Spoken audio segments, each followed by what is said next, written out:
Sure.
Yeah, yeah, just a second.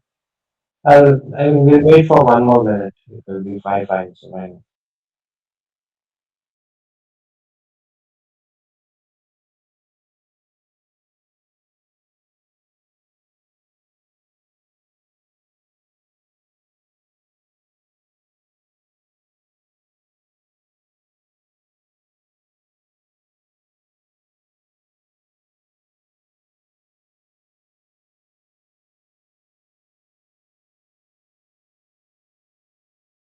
Yeah, I guess we can start then.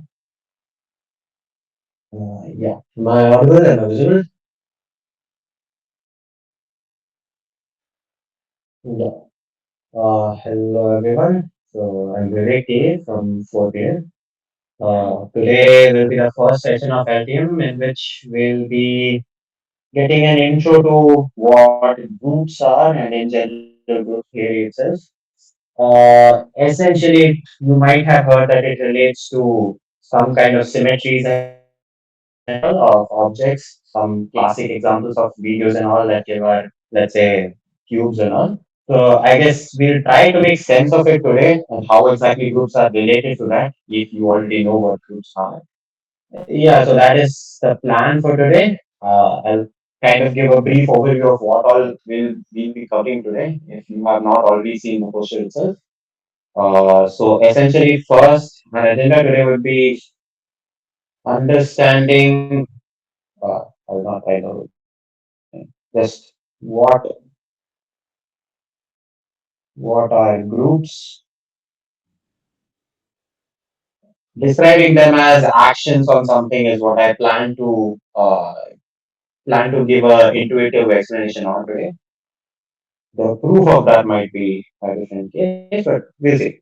Second is some examples, and well, other than that, defining what subgroups are, just like this. Then we'll see what exactly do you mean by cosets, which kind of give you a knowledge of how many, let's say, elements a group has. Because I think many people already know if they have an intuitive idea of what groups are. Many people have this notion of okay, infinite dimensional object. In the sense, it has infinitely many things, but there are groups which are finite as well. So these cosets give you an idea into finite groups, but in general, it's a more general concept. It is not just related to it's not just related to cardinalities. And then for the last part, we will see Lagrange's theorem, a very fundamental theorem in group theory that gives you information about the cardinality of finite groups. So yeah, these would be the agenda for today. With that, I think we'll start with our session officially. So yeah, groups. So rather than explaining what exactly are groups, we'll start simple by taking example of a simple object. Now, right now I say object, which is a very vague term to use here. So explicitly, let's say we take a triangle in R2 if you want, and we take, let's say its mass and all is uniformly distributed, let's say. So its center of mass is exactly this point, in some sense, the center of the triangle. So essentially, what we want to see are the set of actions, physical actions, I mean, physical actions that we can perform on this triangle so that it still looks the same. So essentially, one example could be a rotation. So for uh, for getting an idea of what exactly I'm saying, let's say we number these vertices as 1, 2, 3. So when I say an action, it could be something like a rotation. So this going to so if I rotate it this, it would be 3, 1, 2. So rotation, or it could be a mirror. It's a reflection across an axis from this origin. So now, just so that I can take a random action right now, let's take an let's take a reflection across this axis. I hope the dotted line is visible. If I take a reflection across this axis, I'll denote reflection by this. This would become this triangle. So like this, something like this. My drawing is not that good, but I mean, I hope you get what I mean. But nonetheless, the point is, this is the type of actions I speak of. So the center will be here, but it seems very skewed. So the point is to get, our aim is to get actions that are kind of centered at the origin in some sense, such that the triangle looks the same. So now, when I say centered at the origin, in general, I could have said random action, like translation and all as well. But what I want are actions such that the triangle looks the same, in the sense the center is still that same point. So if I take R2 and I take this point as the origin, the point doesn't change, the center point doesn't change, and the triangle physically looks the same because the vertices are more or less look the same as well. So, example, this rotation gives me the same triangle. So, this is an action. I wrote the wrong orientation. This is an action that is of interest. Meanwhile, this action is not of interest because, well, as you can see, the triangle does not look the same. So, I am considering a set S to be equal to the set of actions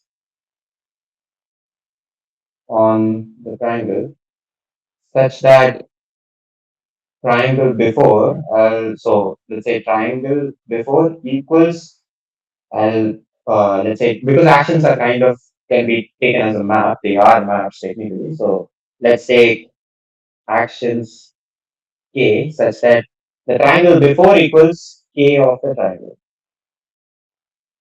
Or should I say, yeah, let's say equal in some sense. In the sense, visually they look the same. So if I consider this set, let's see what all actions you can think of.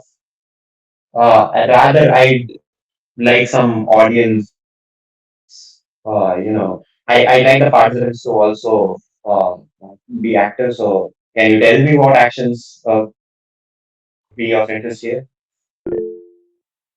Anyone in the audience? Yeah, sure. You can speak whenever you want, by the way. Actually, I had a doubt. Instead, I mean, why are we keeping the kind of origin at the same point? And what is our? Why are we doing that? Oh, it's to, as I said, we want, in the beginning I told you, right? We want groups. So essentially, we want to consider something such that it looks symmetric. So here, our sense of symmetry is such that the origin doesn't change and visually the thing looks the same. So if let's say I try to action as translation maybe, then I'll draw it here. So let's say this is the plane R2 and this was my triangle. If I do a translation, now my triangle could be somewhere here. So now visually it has moved. So it doesn't look the same. That is why I said we don't want to move the origin. Does Okay. that answer it out? Yeah. Thank you. Yeah. Okay, no problem. So coming back to the same question, so I'll just write it. This we don't want. Yeah. So could someone tell me what all actions could be done here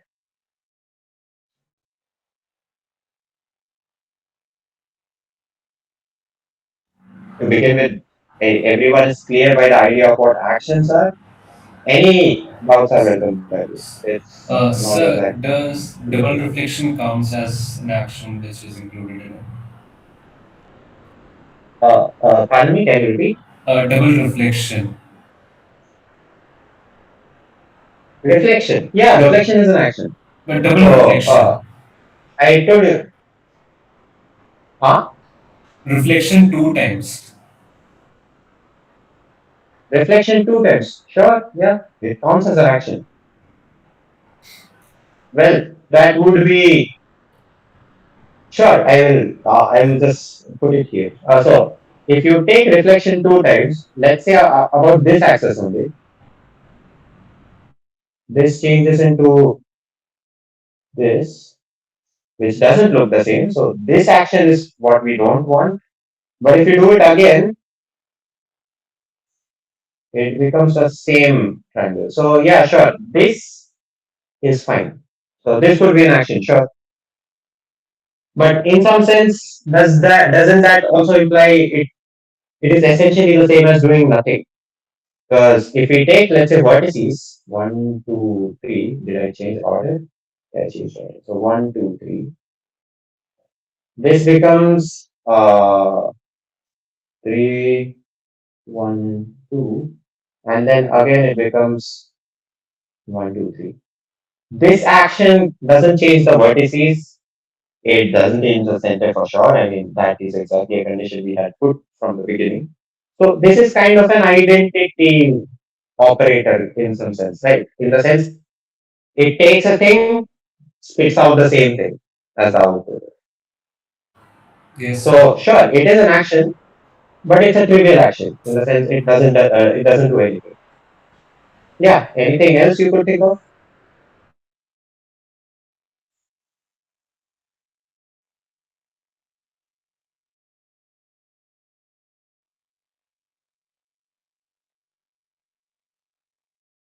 Anyone else? What if we Yeah. reflect the triangle in a plane parallel to the R2 plane in which the triangle is? In a plane parallel to R2. What do you mean? And like a The plane, mirror is parallel to the R2 plane. the mirror is parallel to R2. Oh, you mean okay? So I think you mean perpendicular, do you? In the sense, like, do you mean like reflecting like this or something? I was not actually meaning that, but I think that can also be one of the one action.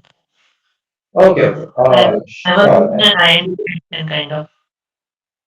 Okay, okay, okay, sure. So in the sense, if you had triangle, let's say one, two, three, in the mirror, it would probably look like what? Two and one flipped, right? Yeah. So two, one, three. Yeah. So I mean, sure, it could be. I mean, it is the same as essentially reflecting about this axis. So yeah, sure, that is an action. That is an action. So let's say I denote this action by M. So this is a reflection action. Remember, M is across this axis. Just so I have notations consistent, I will rather just why did I remove that?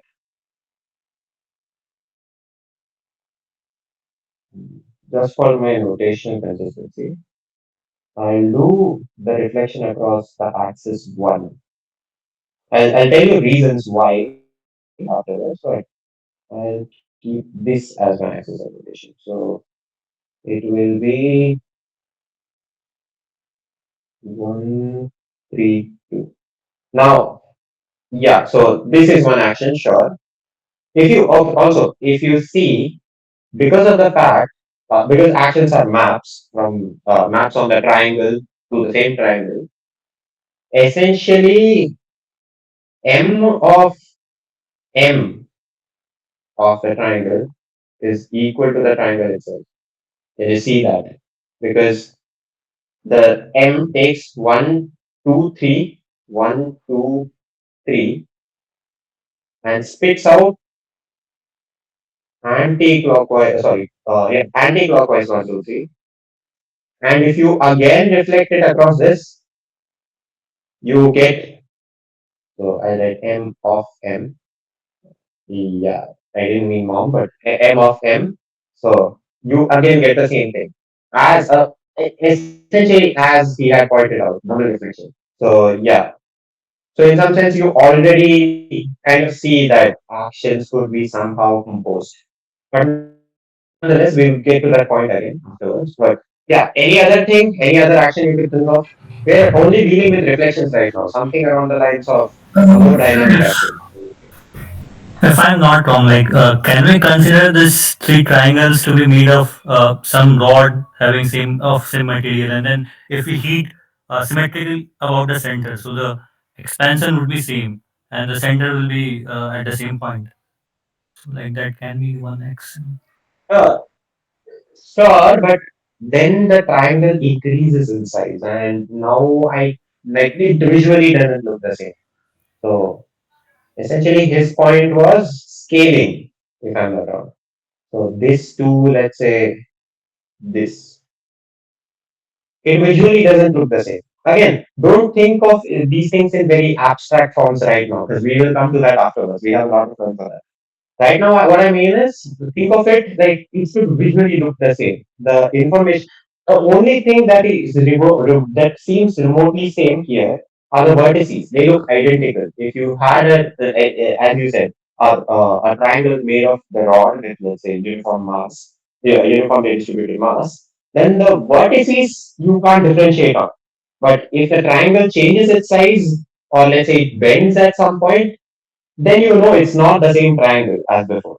The only thing that like the only thing that we are numbering here are the vertices, which if they were different under the action they would have changed. But because of the fact that the vertices are in fact looking identical, afterwards we won't be able to differentiate. In some sense, skill issue. So essentially, I want all the actions such that after the action, the thing looks to me visually the same.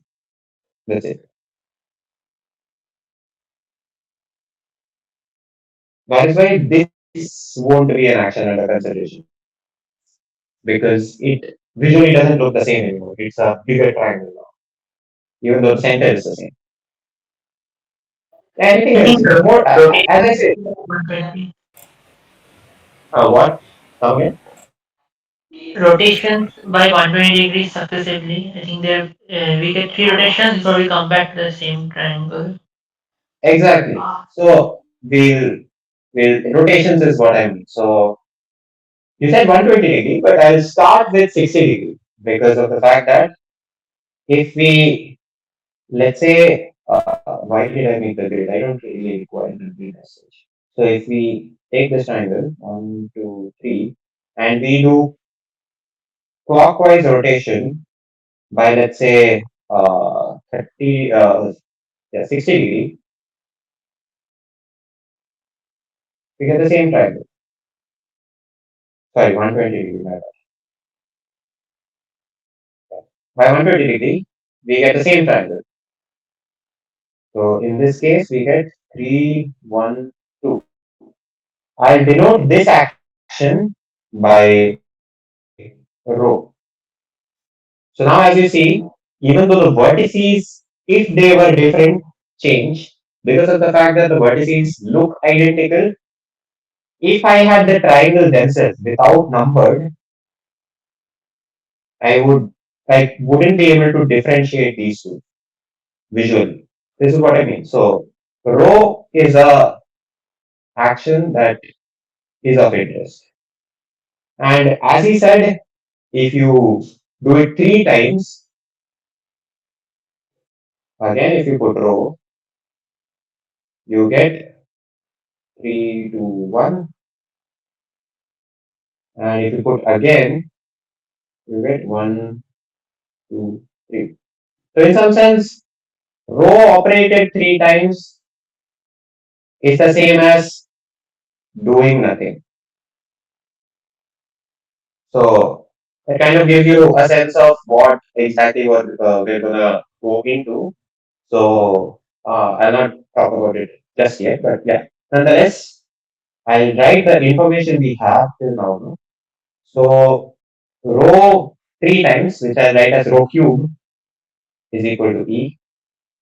Fifth, already as seen, M operated 2 times is the same as E as well. These are all the information we have of the things in S. Next, I want more, let's say, more objects that are possible in this. So I'll not go into all the things as people already said. We have reflections, so we could have had reflection across any axis passing through the vertices. This was one axis possible. Another axis could be this one, 2, 3, and the other axis could have been this one, 2, 3. So all three axes are possible. So that is why we have essentially the reflection action from all these three as well. So I'll write this as M1 and this as M2. The original M, I'll just write this. So M1 belongs to S. Okay, I should write the axis itself. So M2 is from the second axis and M3 is from the third vertex axis. So 7 M3 belongs to S. Now I want more rotations.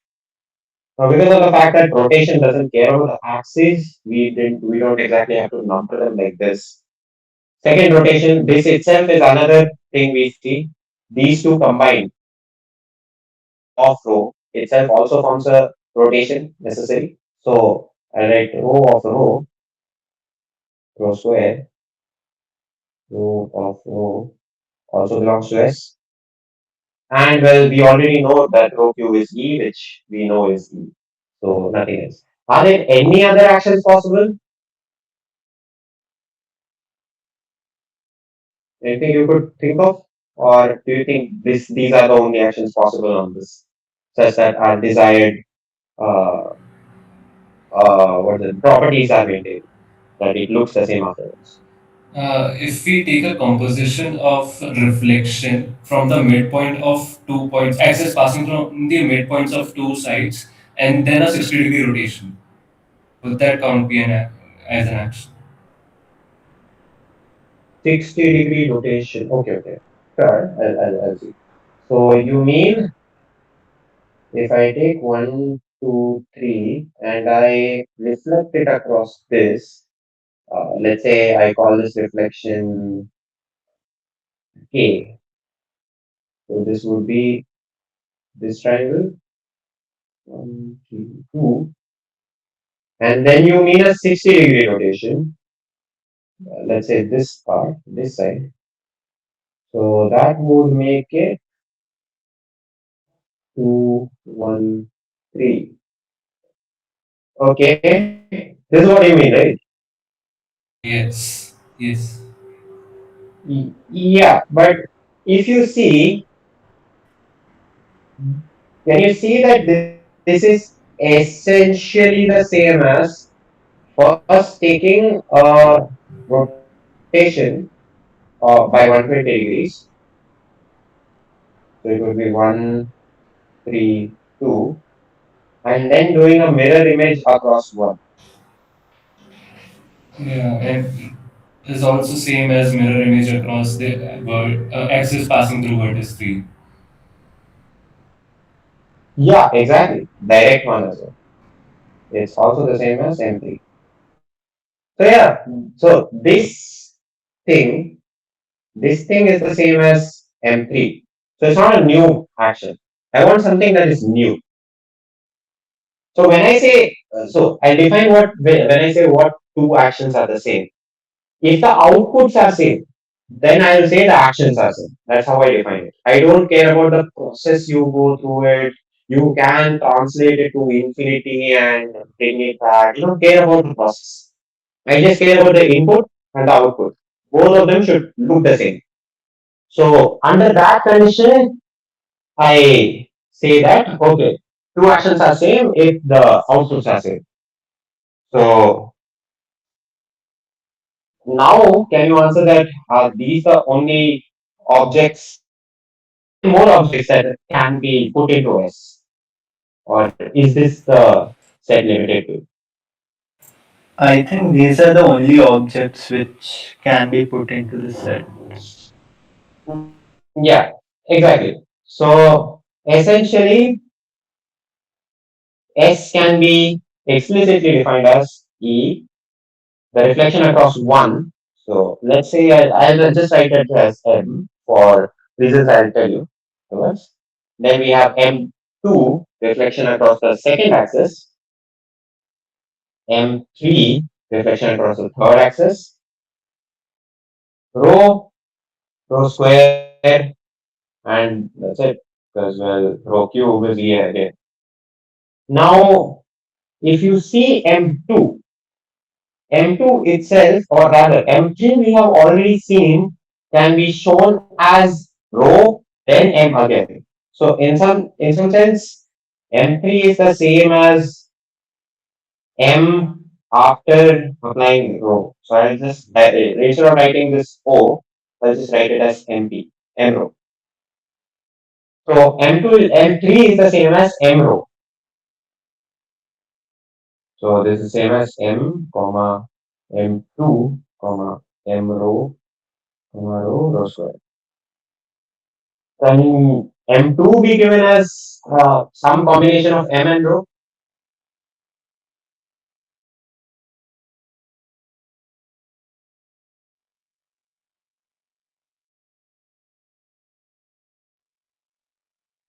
Hello?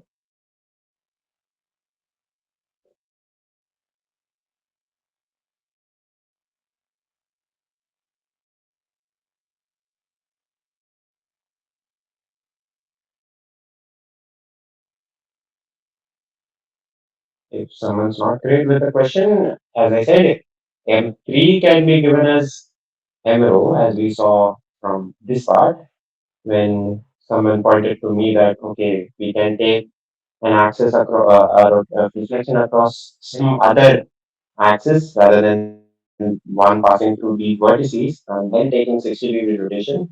I told that these two actions are the same as this action is the same as M3, but this itself could have been also done by taking first a rotation, then a reflection across one of the axes. So can a similar thing be done for M2 is what I'm saying.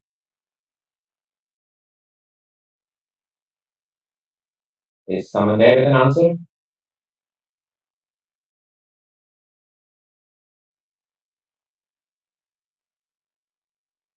M rho square. If you have, oh yeah, sure.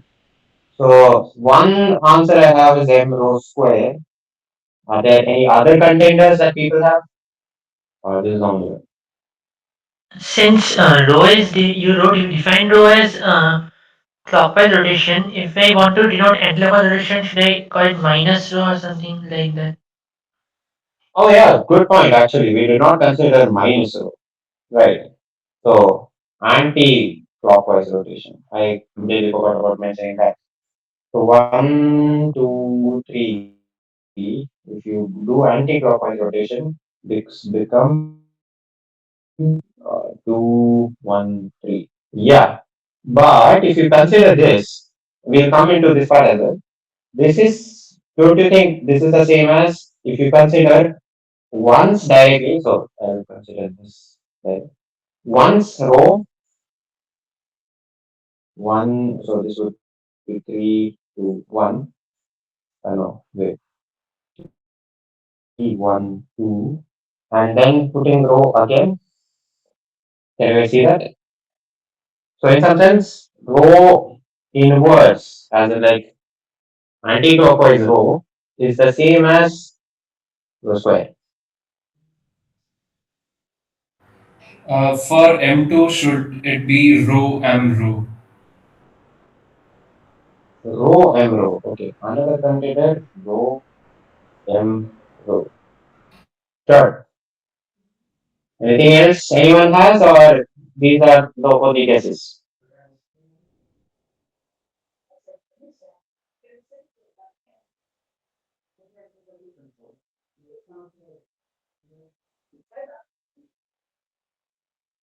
M2 will write explicitly. So this is essentially 3, 2, 1. Yes. So let's see. I'll try to build one from my end. So let's see. So we want two to be the same, and because of the fact that we only have rotation across we have only reflection M across one on our hand to show M2 explicitly has. It is M What rho I square. For my side also, it's M rho square. Oh, you're saying M row square. Sure, it's fine. We'll see anyways. So nonetheless, point is, let's see. So we want two to be at the same side, and we only have M. So if we, let's say, do one there. So let's see. So if you do M first, one, two, three, whatever I writing here. If you do M first, you get one, three, two. Then you put a row, you get two, three, two, one, three. I'm right? Yeah. And then you put a row again. So two comes here, one comes here. Yeah, sure. So yeah, this was right. Let's see what happens if we had actually taken this one. So if you had done row first,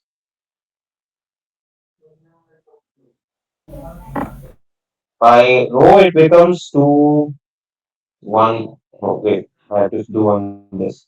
So it becomes three, two.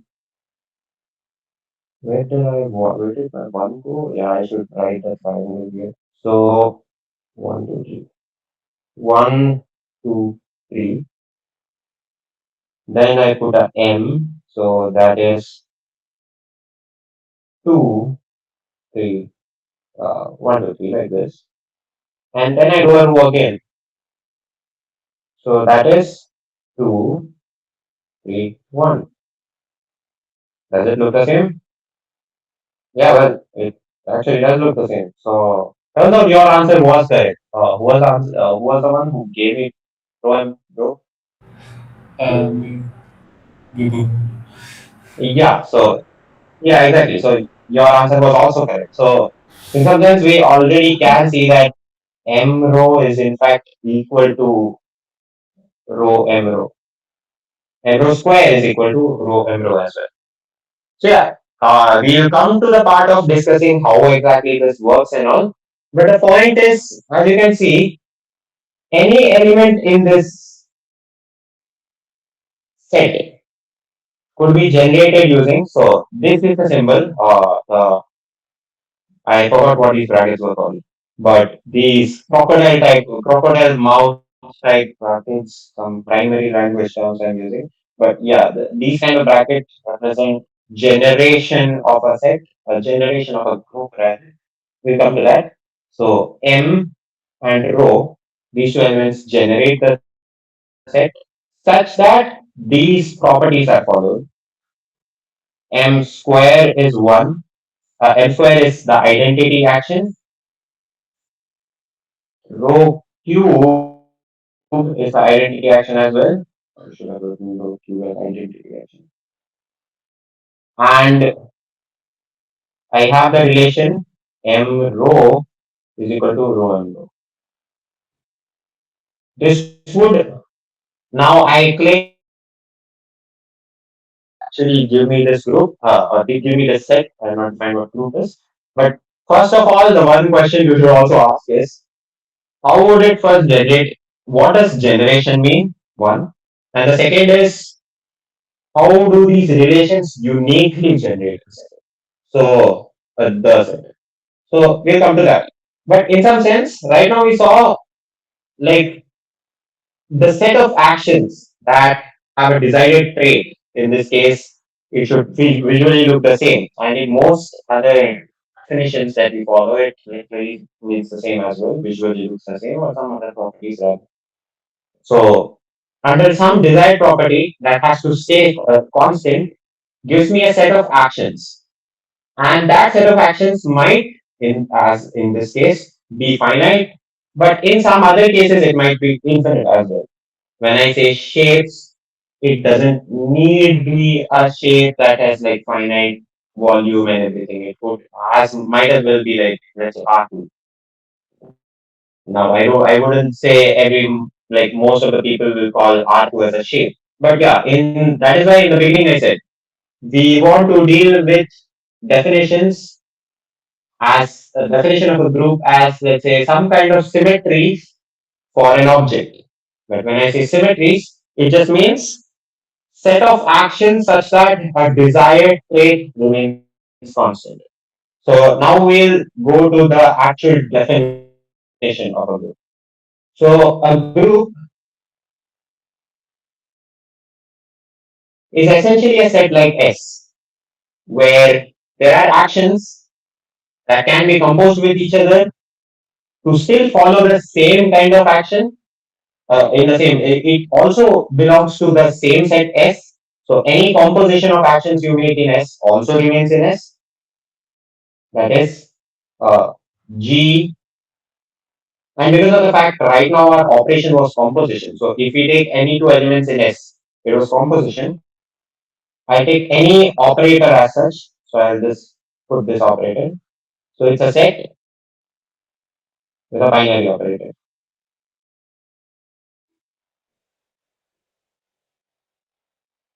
G comma dot is said to be a group if for all A comma B belonging to G, A dot B also belongs to G. In the sense, it is closed under the operation. As you can see in S, if you take any two elements in S, their composition also belongs to S because the final product, that is the primary, looks the same.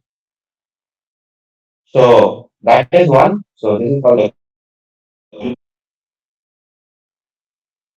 Second, there exists an element E belongs to G such that for all A belongs to G,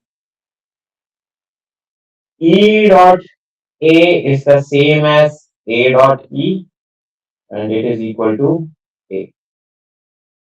I'll come to this part, these two things, one afterwards. But yeah, this is the point.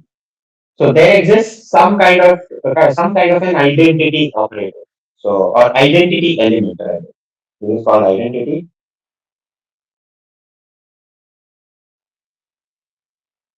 Third, in our case, identity was essentially doing nothing now. Third is it is every element has some kind of an inverse. So for all A belongs to G, there exists unique B belongs to G such that AB equals BA equals identity. And I denote B as then B is denoted as A inverse. Let's see if this is followed in our S. As you can see, because of the fact that M operated twice is the same as identity, I think it was here. Yeah. So M square is E, so I can essentially say M inverse is essentially equal to M. So our inverse of M was M itself. Inverse of rho, on the other hand, if you saw rho operated three times is again identity.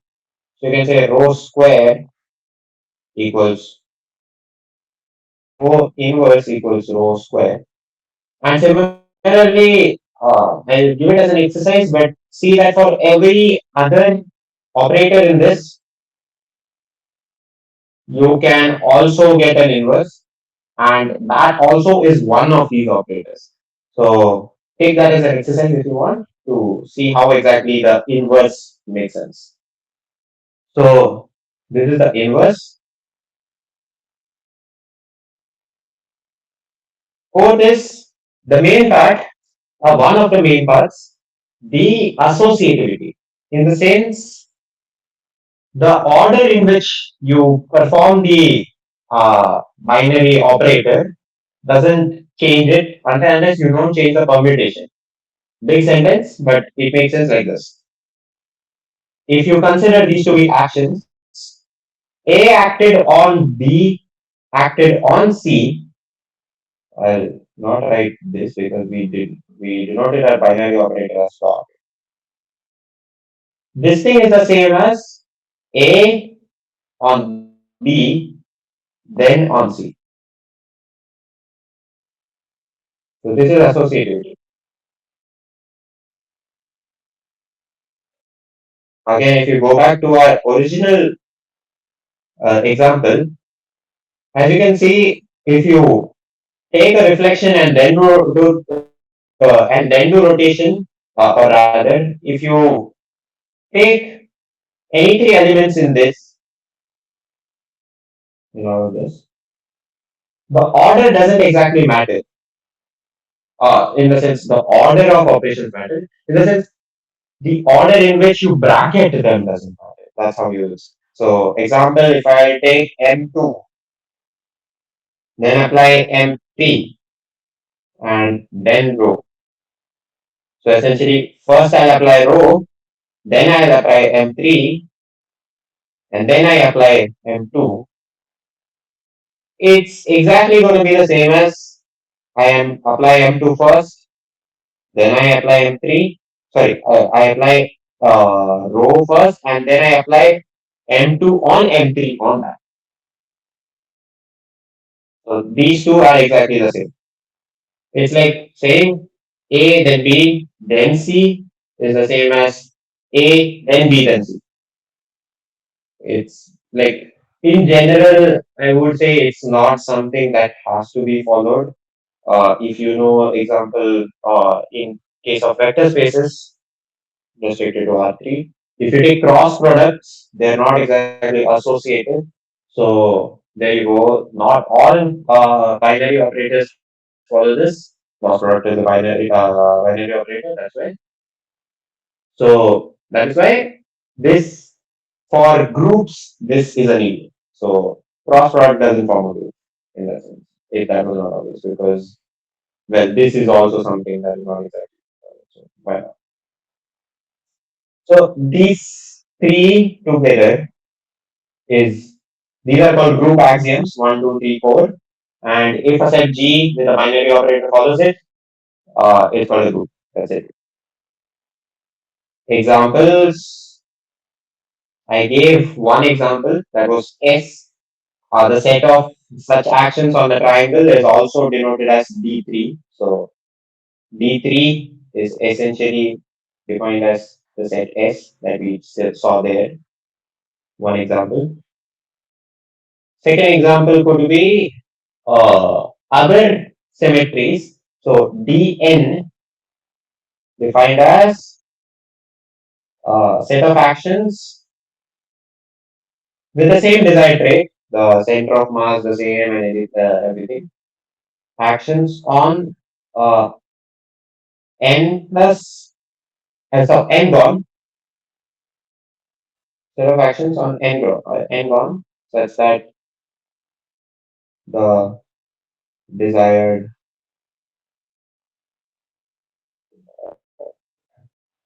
things follow. Where when I say desired things, it's essentially it looks the same afterwards. This is called the n. And then there is the integers. This is under composition, by the way, because of the fact that I need an action also under composition. If I take integers under addition, essentially, how? If I take any number a, I mean any addition of any two integer gives me an integer. So that takes care of the closure. Identity here would be 0. Because if you add 0 to anything, it's the same. The number doesn't change. Inverse is essentially minus a. A minus a equals 0, minus a plus a equals 0. And then associativity is direct because addition is associative. So yeah, Z under classes and group. Anything else anyone can think of that can be a group? Give me examples.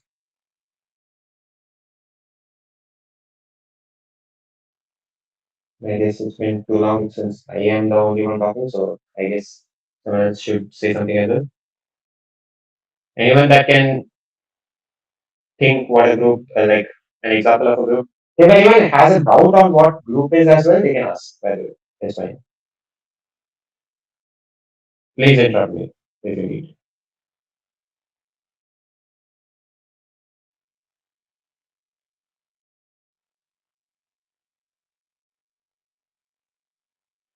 Hello.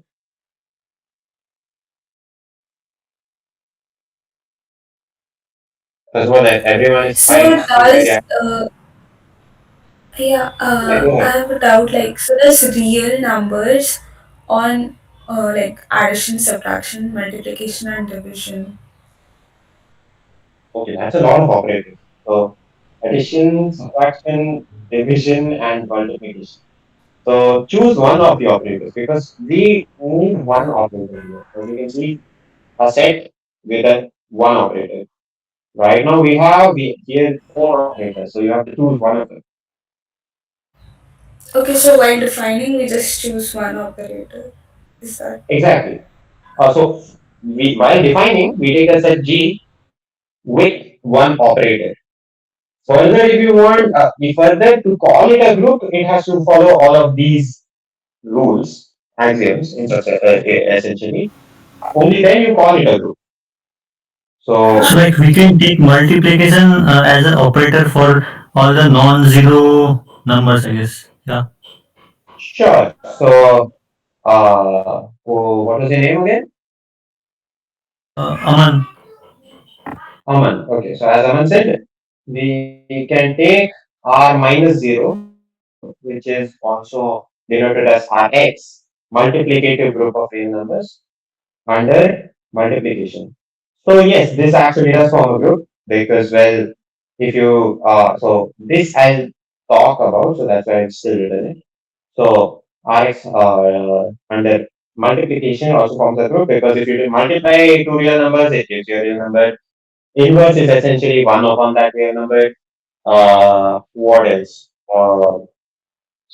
Associativity directly follows from multiplication of real numbers. And well, identity is one. One times anything gives you the same thing. So yeah, here E is equal to one.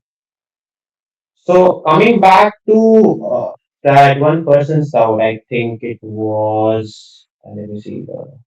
Yeah, so before Aman, Tanya, I think her name is more or less. yes. So Yeah, my doubt is clear. yeah, yeah. So coming back to that point, good that you pointed out. Here we take one operator. There are more structures in math where you actually do care about multiple operators. So one such example of that is called a ring. We'll not touch it in this session, but it is essentially something that is read about very thoroughly in further algebra because rings are essentially where you take. So our normal kind of group structure is called additive structure in that case because of the fact that we need commutativity and all. Here, as we saw, we don't require AB to be equal to B clearly. As you can see in S, M rho square is not the same as rho square M because then this won't be followed. So clearly, commutativity is not a thing that is needed for definition of a group. But in definition of what is called a ring, you take a set G. So this is an extra part. You don't have to think about it as such. So ring is when you take a set G with an operator plus, which is big. I'm writing plus because it's additive, and then you take another operator that is multiplicative, and you don't need commutativity on this. No commutativity, no commutativity required. On this multiplicative structure, the commutativity is not required. So R under addition with X in fact does form a ring. So what are the rules of that and everything that I don't think is necessary to describe here.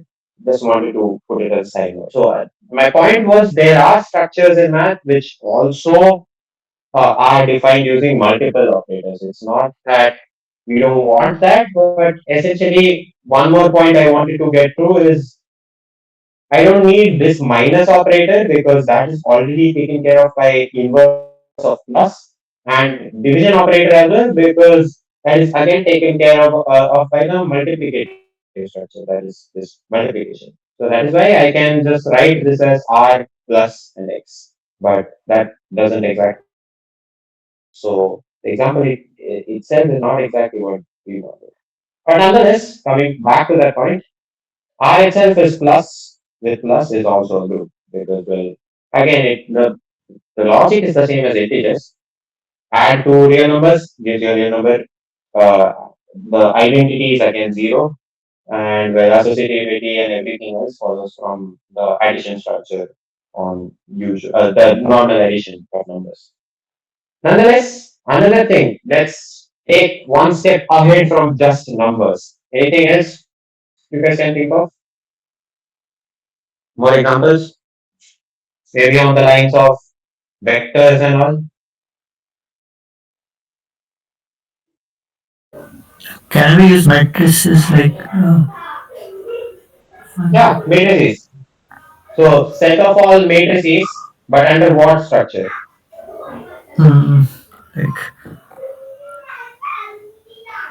Because a set itself is not a group. I need a set with an operator. So what operator?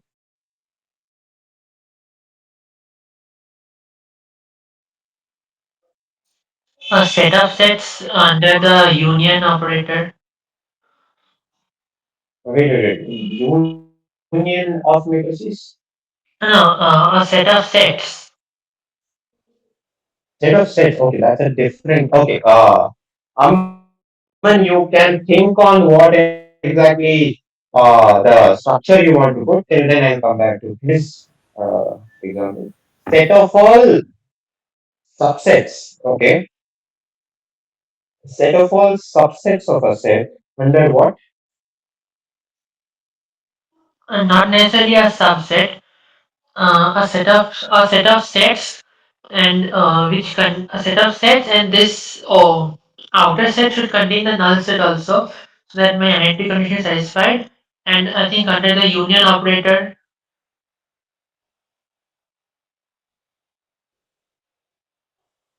How would you define? Oh, I mean, sure, the empty set. Can you define the set of thing again? You want set of sets such that any conditions on that? one element is surely the null set, and there can be other sets also. Okay. And I think the operation it can be What sets? used any set. Like I What? don't care. Any set I think will do. Okay, so set of all sets, let's say. So sure, I'll call it as U set of all sets of anything. Under union, you say. Okay, I shouldn't Yeah. put U then. Uh, I'll just define it as this is a what is called category theory notation, but you don't need that. Set. They're all sets under union. Okay, so union of any set is a set, sure, works. Uh, then what? Identity element, as he said, could be this thing, sure. But what about Like inverse though? no, I think the identity element. Okay. Then the identity element, and so for the inverse law, the identity element becomes a universal set, and then for the other one, the identity element becomes a null set. So I think it doesn't work. Yeah, exactly. So essentially, coming back to this point, if you take union, what happens is what we want is we want to come back to let we take any set, let's say, and we want to come back to the somehow take a union with another set such that it comes back to the null set because null set is our identity. It can't be done, right? Because if such a set exists, it's kind of subtracting and subtracting elements of the set. And that is only the case when you take intersection. So that can't be done. And hence that is why this is in fact not a valid operation. But uh, yeah, this is not a valid operation. If you think about intersection, Yeah, I think intersection can satisfy this with the null set being the anti element. okay, so if you take intersection, again closure is fine. Identity element you are taking as null set, right? Or I'm taking universal set.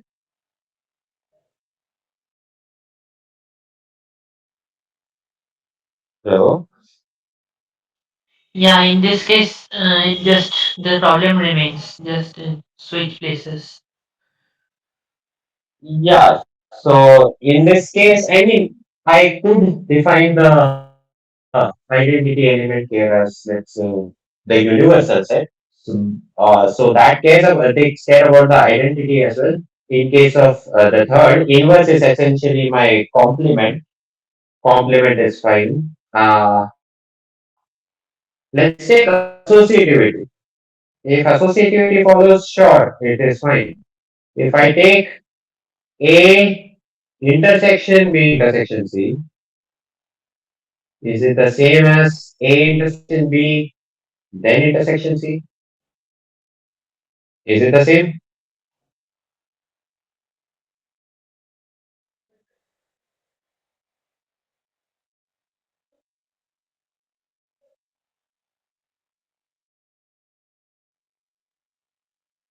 Anyone?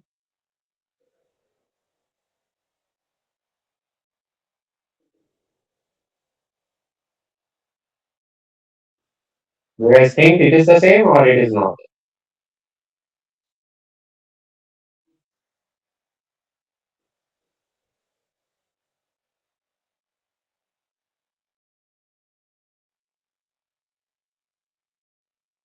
If anyone has a question about what exactly is even happening right now, they can ask that. It's fine. Like, it's fine to be confused at some point. I could repeat exactly what is happening right now. It might be a little too much for the first time.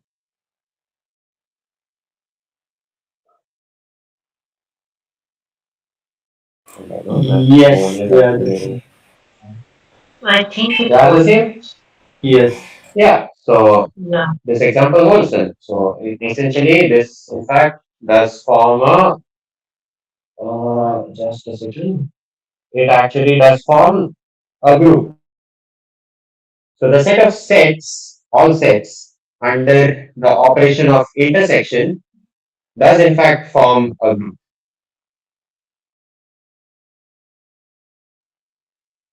Is everyone clear with this idea or is it too abstract?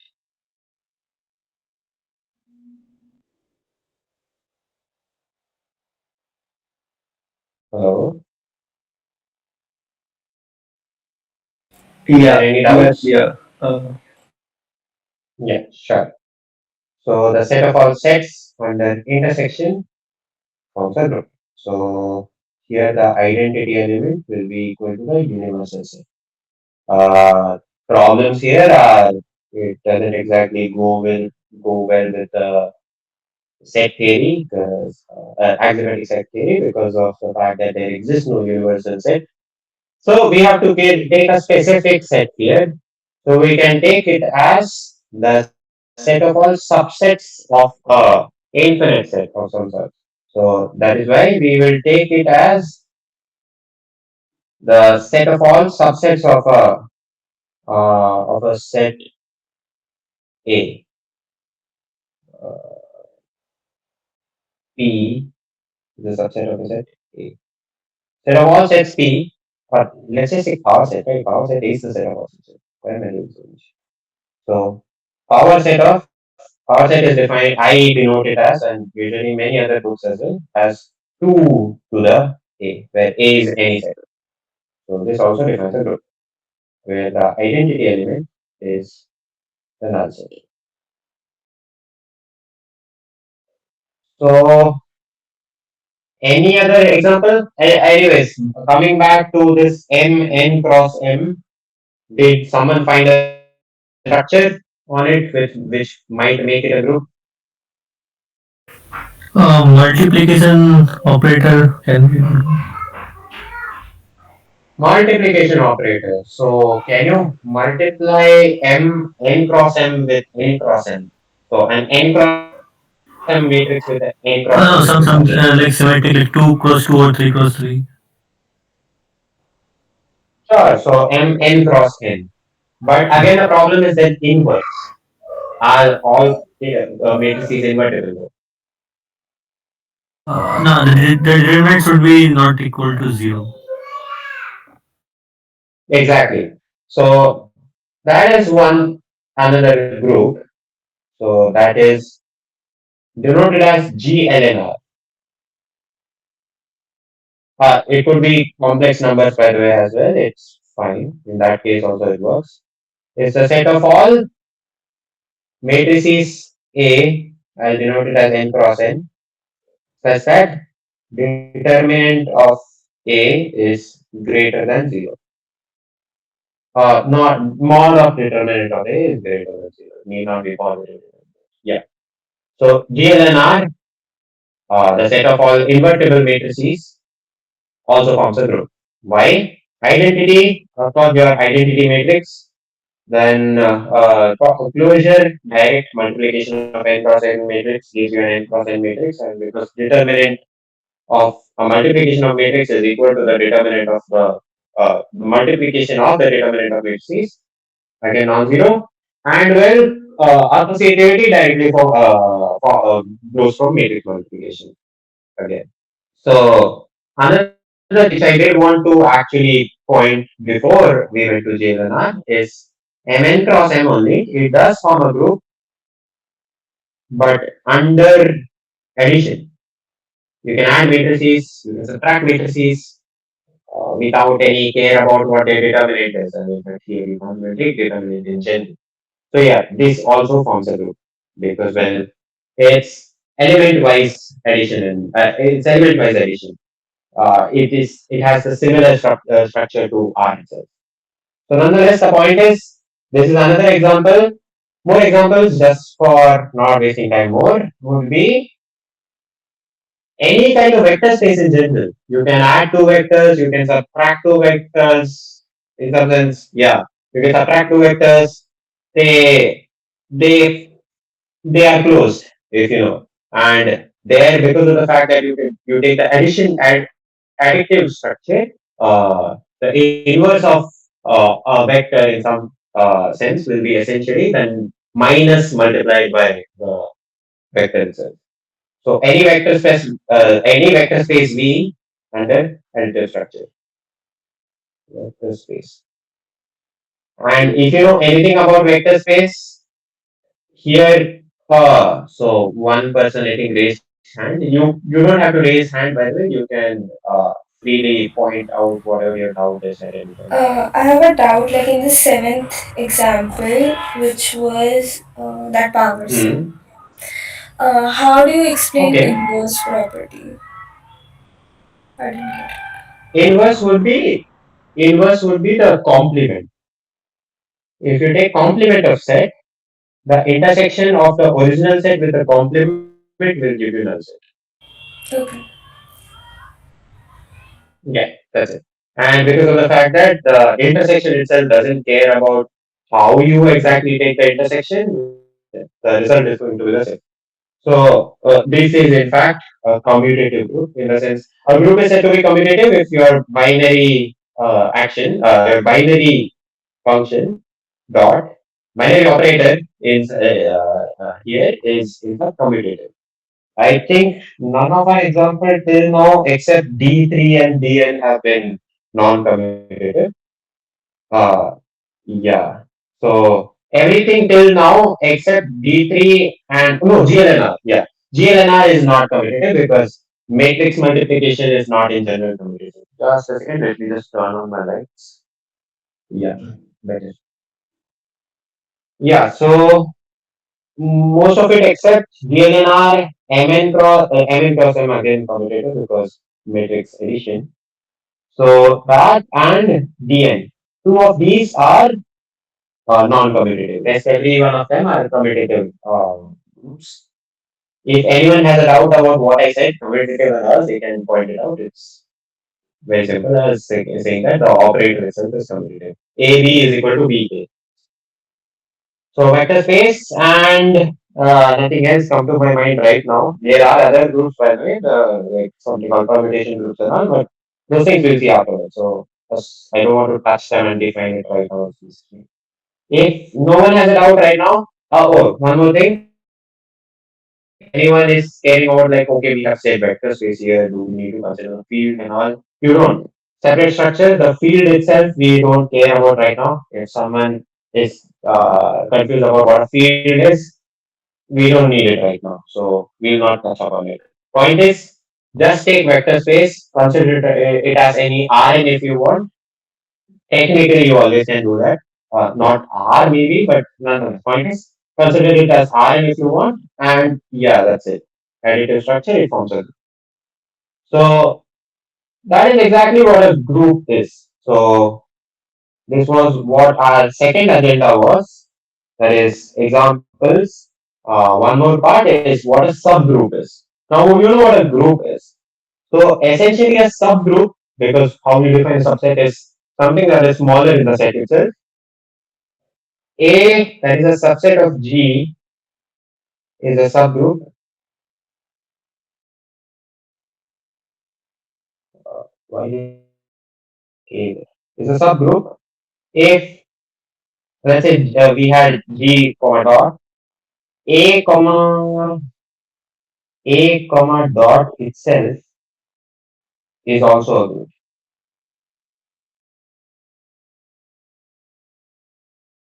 Yeah, I should just write GRP. So if A comma dot itself is also a group, then it's a subgroup. As simple as that. Nothing fancy. You don't have to be like, oh, it might be some other larger thing or something. It's as simple as. So that's how we define subgroup. So can anyone tell me, let's say, just to take a simplest example here, Z and a plus. Can you give me a subgroup of Z comma plus?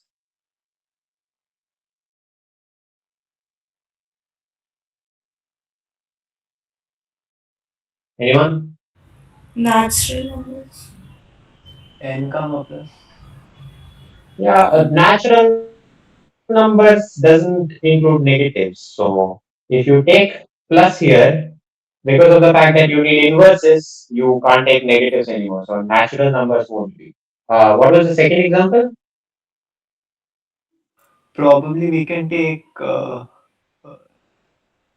multiples of 2 or something like that. Then, What of two? like even numbers or odd numbers and perform addition. Okay, okay. So you mean multiples of two. So just a notation. A times so let's say A is an element. A times let's say a set K. I'll define it as A dot M such that M belongs to K. So you operate A on every element of K. That's what it means. So essentially, multiples of 2 can be essentially written as 2Z. Is 2Z a group? Well, it is, right? Because if you add any two integers that are multiple of 2, it gives you a multiple of 2. If you subtract them, again, it gives you a multiple of 2. And yeah, that's all you require. I mean, the identity is 0 because 0 is a multiple of 2. But the other example you gave, the so natural number already we took it away because it doesn't have the inverses. Odd numbers, on the other hand, if you add two odd numbers, it gives you an even number, which does not belong to the set anymore. So the closure property is no longer there. So odd numbers is not an option. Anything else you could think of? Any set of integers and then corresponding negatives plus 0, I think will make a subgroup. Wait. That was a mouthful. What?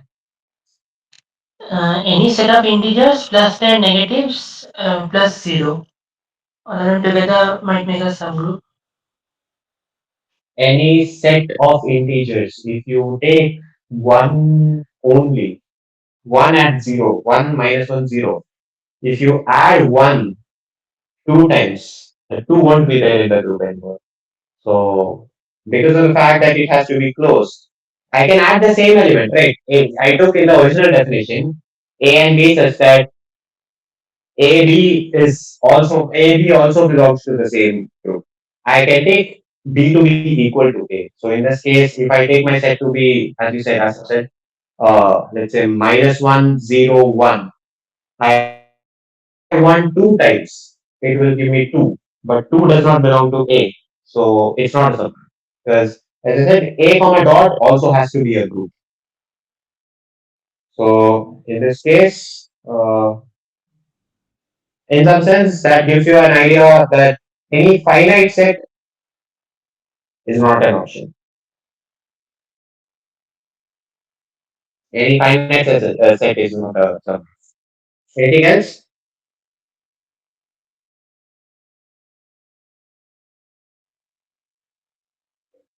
Think of maybe in the lines of this.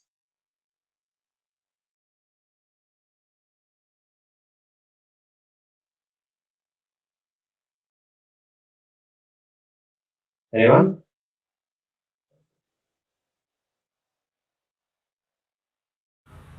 I think maybe multiples of any numbers would work. Like if we see Yeah. multiples of In 10. fact, true. In fact, if you take any integer n belonging to z, that in fact might be 0. That is, well, trivially. So 0 is a trivial group because the only things you can add is 0 itself. So yeah, it does form a group, but it's a useless group in that sense. So if you take nz, it also is a group because if you add two integers and it's multiplied by n, the n comes out. The inverse is minus n times whatever the integer is. Associativity directly follows from addition. So yeah, n times n is also integers. Now I wouldn't say. Let's try again. Do you think there are other groups possible? Other subgroups possible?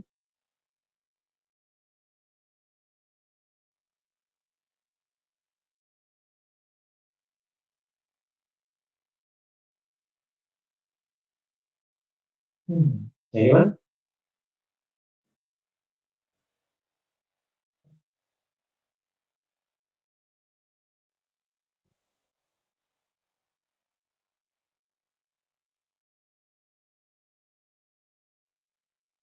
There's no need to be shy by the way. It's fine.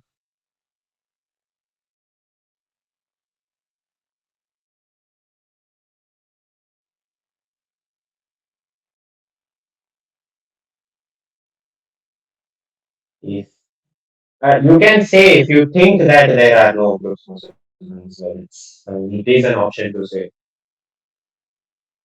Yeah.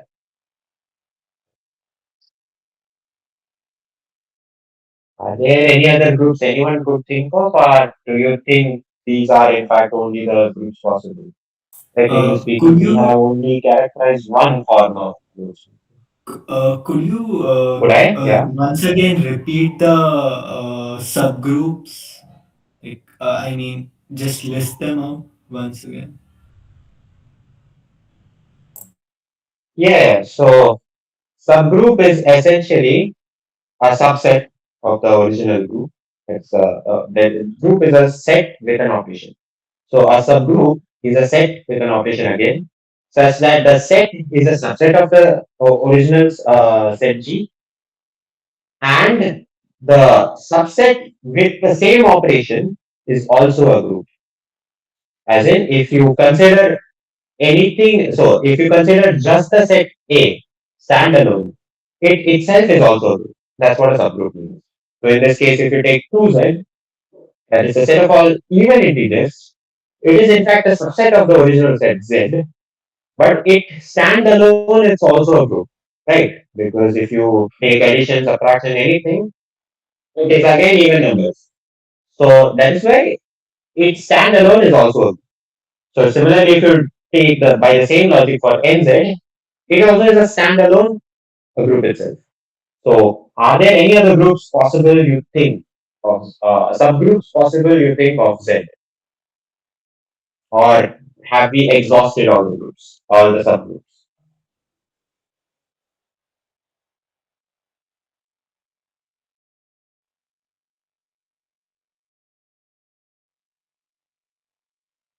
Your answers would be in binary. There are more groups, yes, or there are no groups left, subgroups left, no.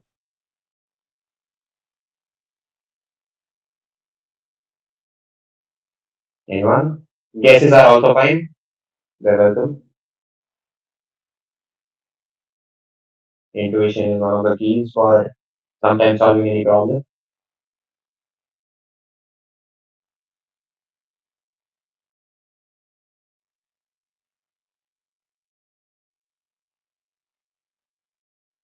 No one? Someone? Some answer?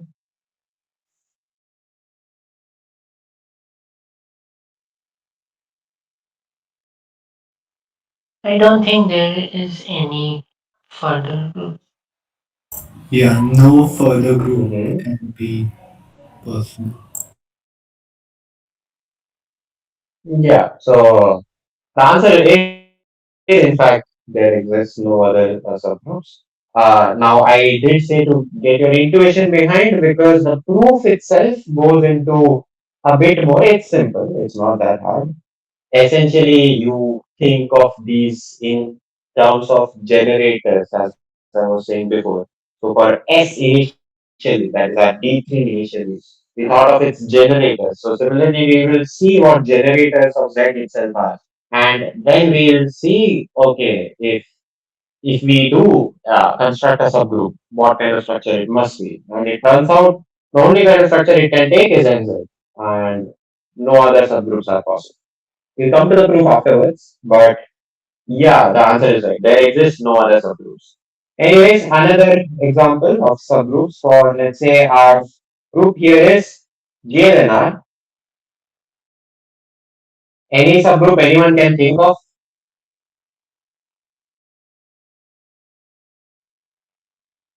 Could you please repeat what GNR was one time?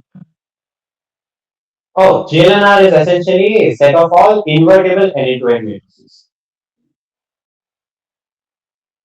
So invertible square matrices of order n. The n is fixed.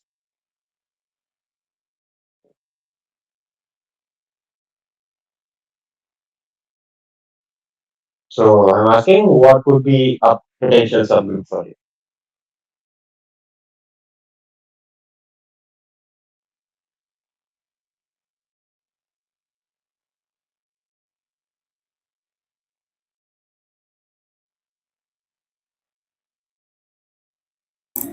Is n fixed for a particular Yeah, n is set? fixed. N Oh, doesn't change. okay. Yeah, for so when I say GLNR, I fix an n. So an example would be GL2R, set of all 2 cross 2 matrices which are invertible, or GL3R, set of all 3 cross 3 matrices. So here the n is fixed. Yeah, because you can't really add, sorry, you can't really multiply two square matrices of different orders. That wouldn't make sense. So yeah, it has to be a fixed n.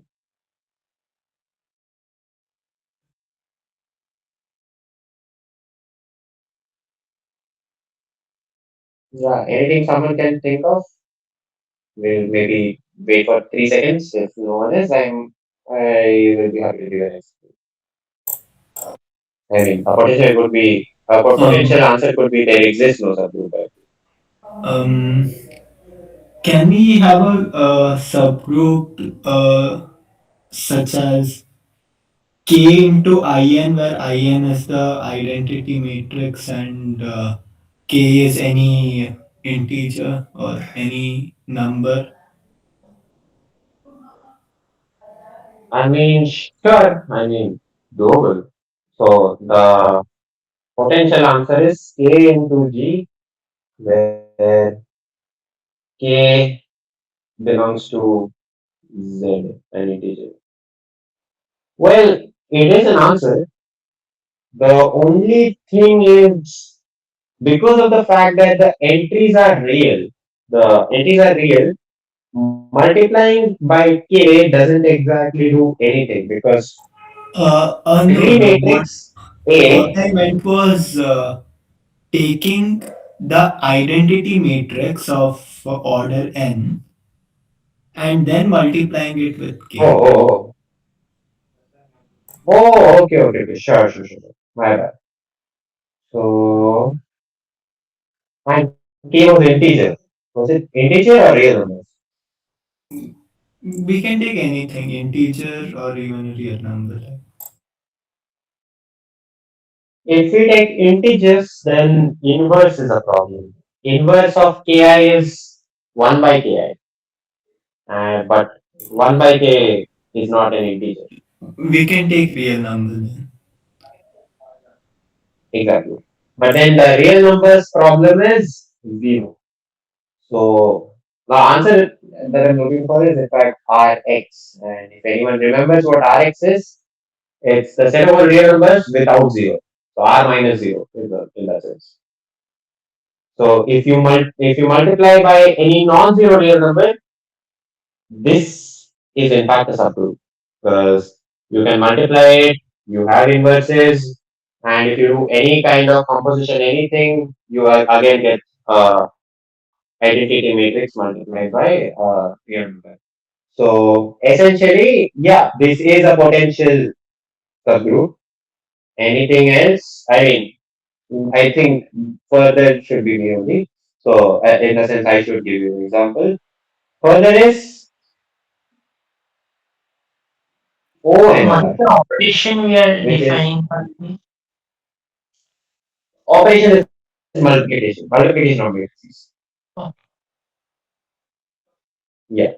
So another subgroup is in fact ONR, which is the set of all matrices such that A transpose is equal to identity. Yeah. They're all orthogonal matrices, essentially. So these form a subgroup as well. You might check it on your own. It's a fun exercise to do in that sense, in some sense.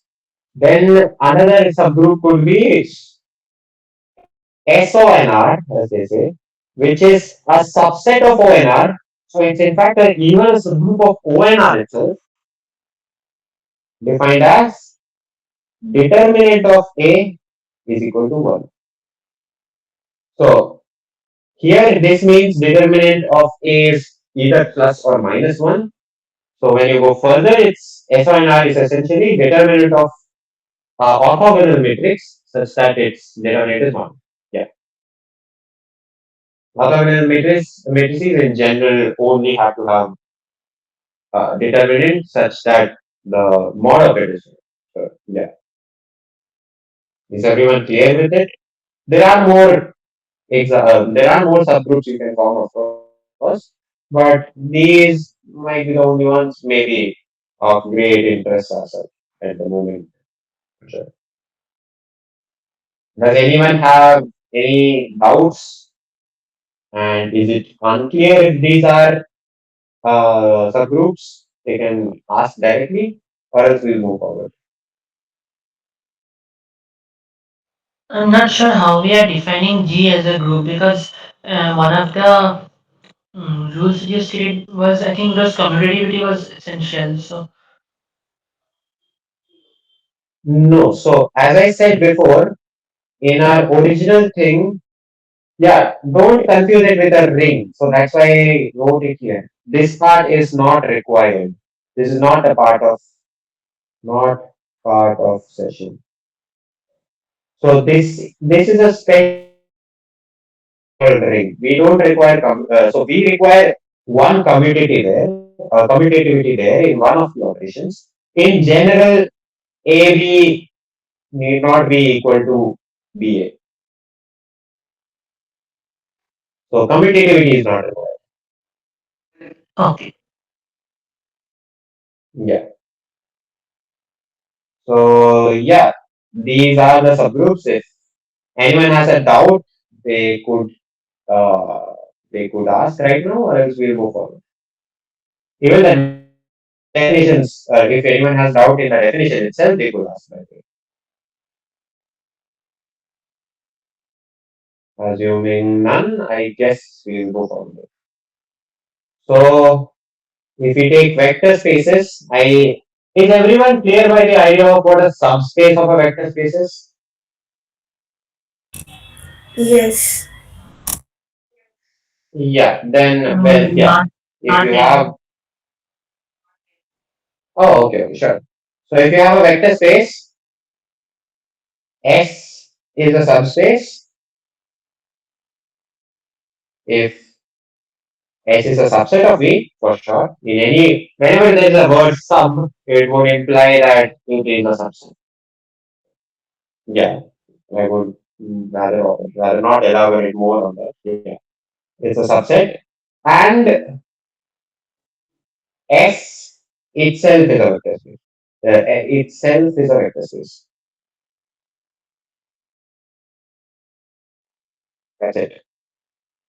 That is what a vector subspace is. So a vector subspace also forms a subgroup under the same additive structure. So yeah, I don't think I need to more elaborate on that if you know what a vector space itself is. So yeah, if no doubts, we'll move forward. So that achieves our agenda 2 for today. Now we'll move on to the third one, and third and the fourth are in fact connected, and in fact will be the concluding part of our session today. Cosets.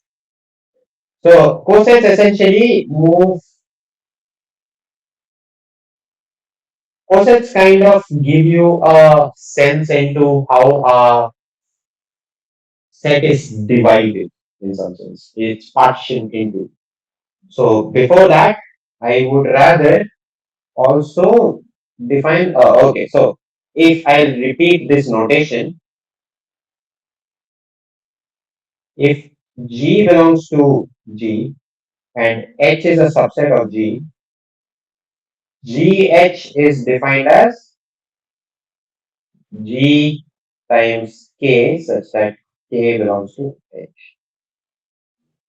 So K applied, G applied on every element of H is how I define GKS. And this is called a, I forgot if it's called the left or the right one. Just you can check the literature on that, but the name itself doesn't matter. Point is, I will call it as left coset. The name itself doesn't matter because the theory essentially afterwards remains the same. This is left coset, and similarly you can define Hg defined as Kg rather, such that K belongs to H. This I define it as the right coset. The right and left part might be different in the literature, I don't remember, but point is GH and HG, what exactly they mean. That's all that matters. Jargon and all, that is only for the exams afterwards. But as you know, I'm not going to take any exams on it, so voila. Anyways, the point is, these are how cosets are defined. There is no one notion of cosets, it's right and left cosets.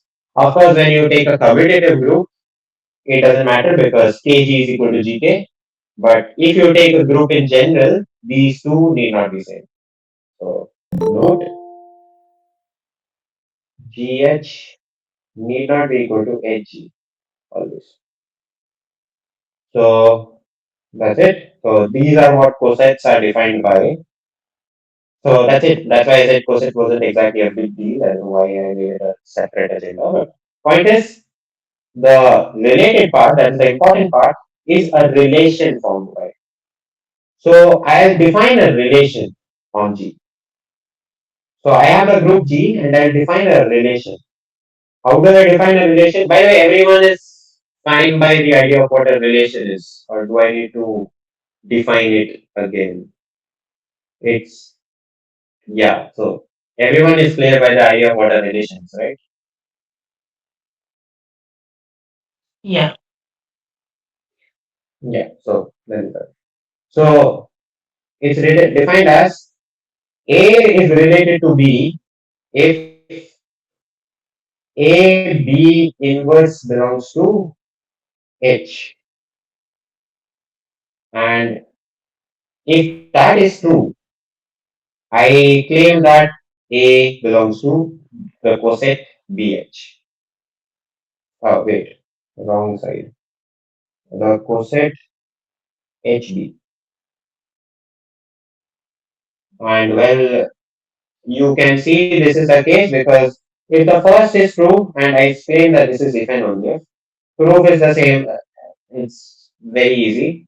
This side, if you want to prove, this would imply there exists C such that AB inverse is equal to C, and but that would imply A equals CB. In the sense I operated, I put B on both sides, and B inverse B is identity by associativity. So A equals CB, which implies because C was in general H, A belongs to HB. And the other side is, and because of the fact that these are if and only conditions, I can remove this part as well. So this is triviality. So hence, I consider this as the relation. So my claim is this is an equivalence relation.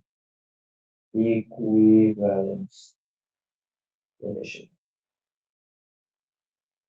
So A is of course related to A because because of the fact that well not really actually, not always at least. A is this is an equivalence relation if H is a subgroup of B. So I forgot to give the notation. If A is a subgroup, then it's denoted as A this this symbol. Instead of a subset curly, you put this pointed. I again forgot what exactly these were called. The less than or equal to greater than or equal to kind of symbol. So this is how a subgroup is denoted. So if H is a subgroup of G. So my claim is this. So first we need to check the reflexivity, the the what was it? Symmetric? Yeah, symmetric, and then the transitive properties. So is it symmetric? So I always get confused between the symmetric and reflexive part, even though I know what they are specifically. So is A related to A? Well, yeah, because thus A inverse is equal to E, and it does belong to H. So voila, A does actually, A is in fact related to A. Second is uh, A related to B imply B related to C? Sorry, B related to A? Well, yeah. Can anyone tell me a proof for it, maybe? Instead of me just continuing. Anyone? You should write a question mark inside.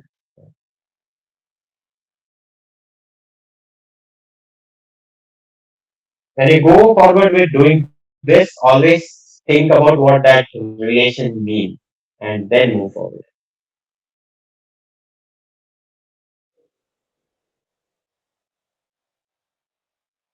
Anyone has any idea if this is in fact true?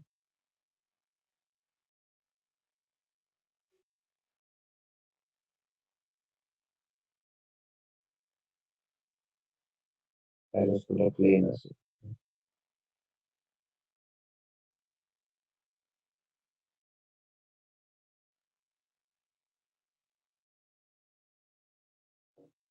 does anyone have a proof or they are thinking about it?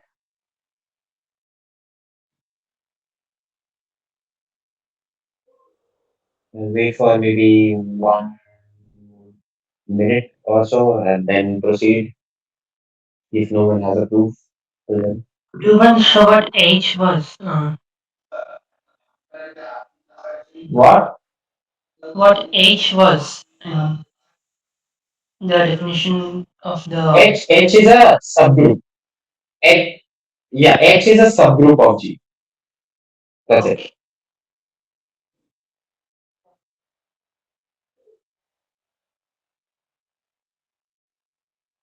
It could be proper. It could be any subcondition on G except condition on H except the fact that H has to be a subgroup. That's it.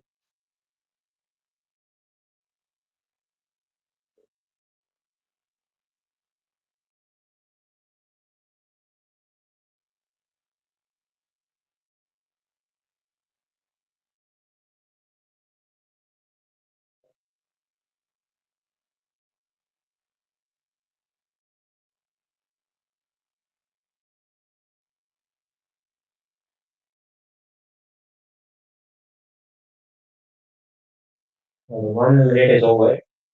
If no one has a proof, I'll proceed, or should I wait? Anyone wants me to wait, or should I proceed to the proof?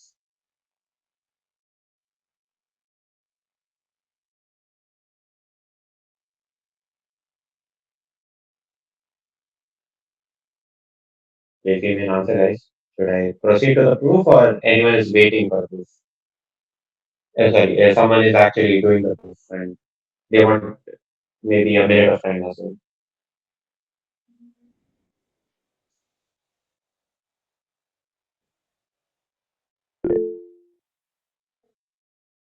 Okay, sure. So please proceed. So yeah, we can proceed then. So well, the proof goes by you again. As I said, don't make your life complicated by just not writing it down. At first, it's better to write it down.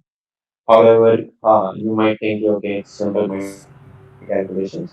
Afterwards, it gets easier. So I this so, implies, by definition, uh, uh, yeah, someone was saying something. I think so that it's true because A B inverse, if we let it C, then B A inverse is C inverse, which belongs to H because H is a subgroup.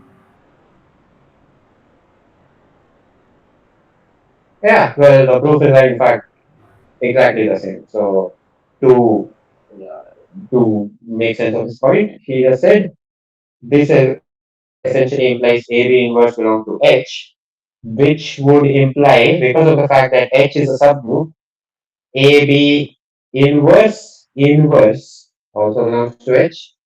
But this is essentially the same as you can do it directly or you can think about it and make sense of it. It is essentially equal to B, then A inverse belonging to A, H. But this is essentially the same as this point. So this is a proof. So yeah, I think his name was Vibhu Agarwal or something. Yeah, Vibhu Agarwal. Yes. So yeah, that's exactly the proof. So the last point is transitive. If A is related to B and B is related to C, does it imply A is related to C? Is it true?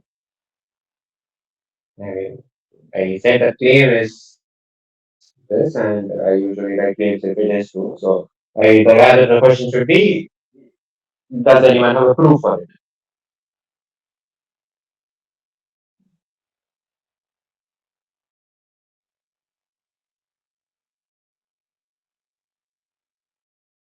Anyone can think of a or cook up a proof for this, maybe?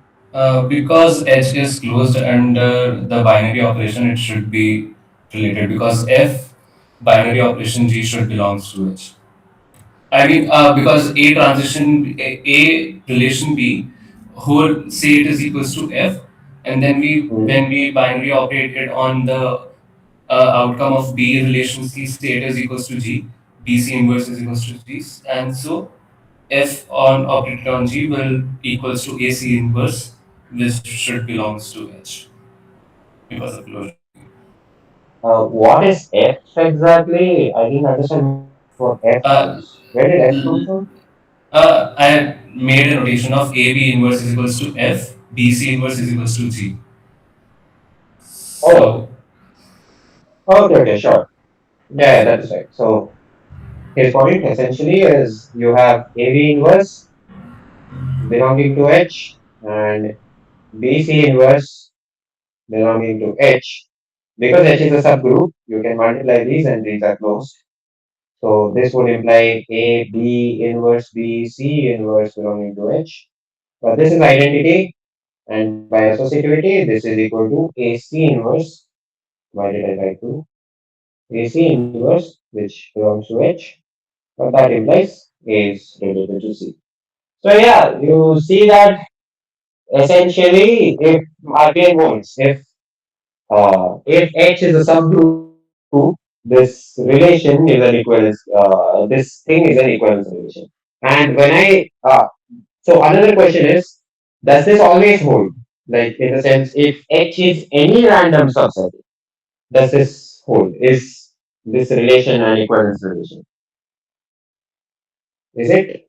So if you take H to be a random subset,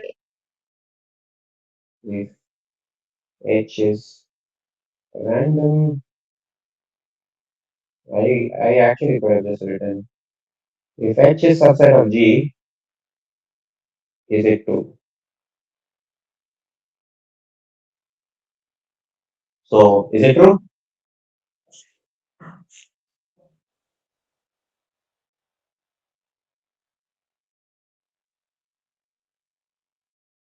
Maybe a guess is also fine by the way. You don't have to cook up a proof for it. If you think intuitively if it is right or wrong, you could try and use it.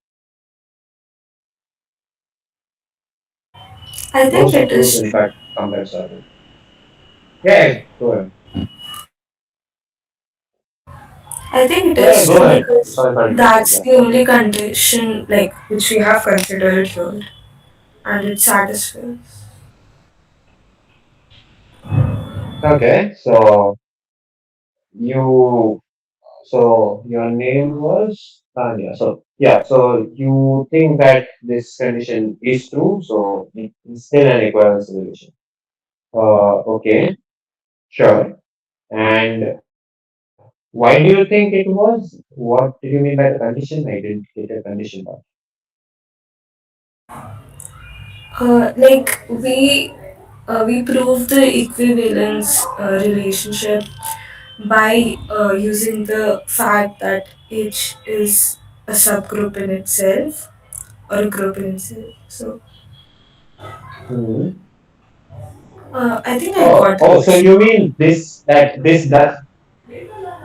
Yeah, exactly. I thought so because your original statement itself was like the whole condition also. That's why I was confused. What exactly is the additional condition? Sure. So in the sense, her original answer means to say she doesn't think this is true. So yeah. So it is in fact true that this does not always hold. Doesn't always hold. And you don't in fact need all of this. You can simply think by this logic. Your identity may not always belong to H. So an element need not be related to itself in general. Because A being related to A implies A inverse, that is identity, belongs to H. But a random subgroup need not always have the identity. So that is why this is not in general true. Further, you can make our statement stronger, maybe like saying, sorry, weaker, maybe like saying, okay, or rather making this itself strong. That is, let's say if it has identity, does it always hold true? Again, it doesn't. You can go through the whole thing of them and maybe cook up an example where it doesn't hold. But in general, the point is it has to be a sub, then only this is an equivalence relation. So if that is fine, I'll further now because of the fact that it's an equivalence relation. Okay, some accidentally done this. Yeah, equivalence relation implies partition. Is everyone fine by that idea? Everyone remembers 12 plus that thing, Z cell relation thing. I do not. That's why I just remember the facts. But point is, everyone knows about equivalence relations, right? That they mention in the set. Comfortable with that idea.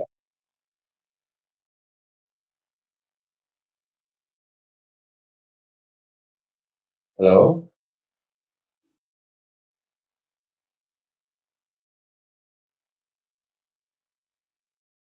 Yeah, my question is, everyone comfortable with equivalence relation partitioning set idea? That if there is an equivalence relation on a set A, uh, this tilde partitions the set J into equivalence classes.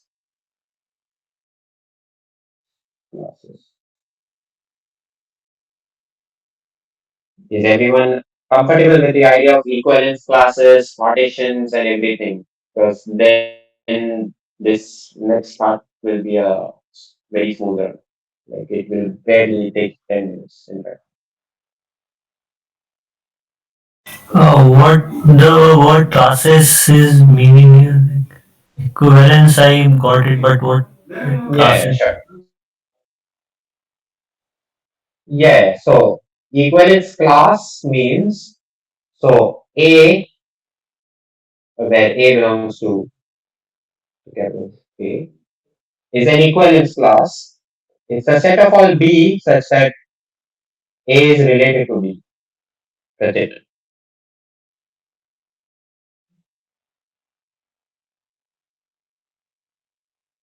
That's all it means. This is an equivalence class. And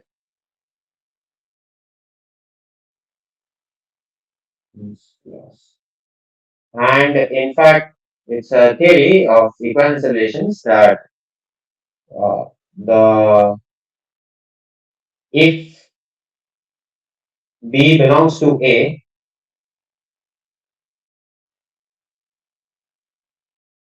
equivalence class of A is equal to equivalence class of B. This can be easily proven because of the fact that tilde is an equivalence relation. And if B does not belong to A, the intersection is in fact empty. If this idea is not clear, you can directly go once yourself through it because this is essentially elementary proof by taking two elements and doing essentially seeing the how equivalence relations hold with them, and then you can say that okay, because of if they exist, and so the first part is easy, you can do it directly. It's because of the fact that the transitive part holds, and for the second one, this one, it's by contradiction. You assume that okay, the intersection is not empty, but that would imply it is related to A and B.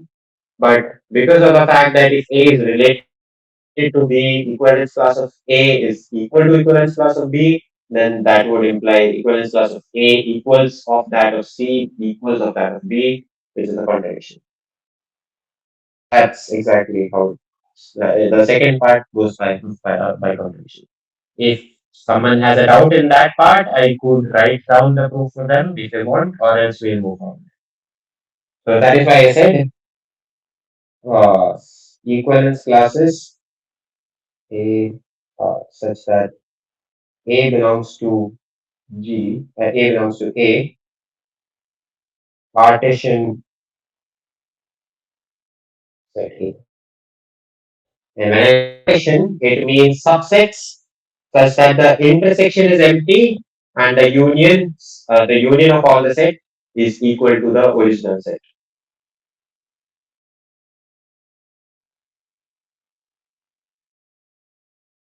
Is everyone clear with that idea? Or does anyone require the proof? If anyone requires the proof, I'll show.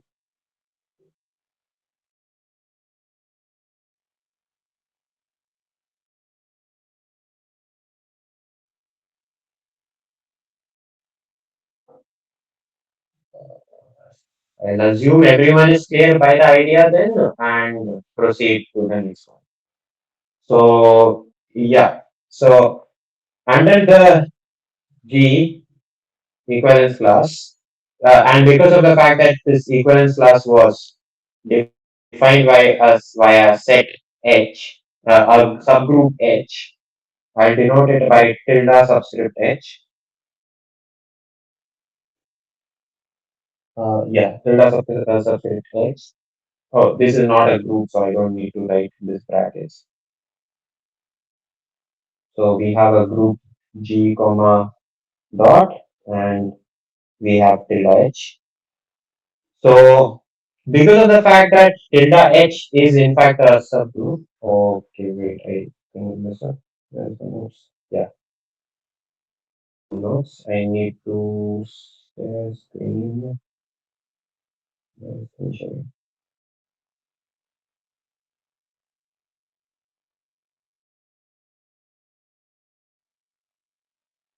Hmm, just a second, it's a minor thing. So essentially, we are at the last part of the session.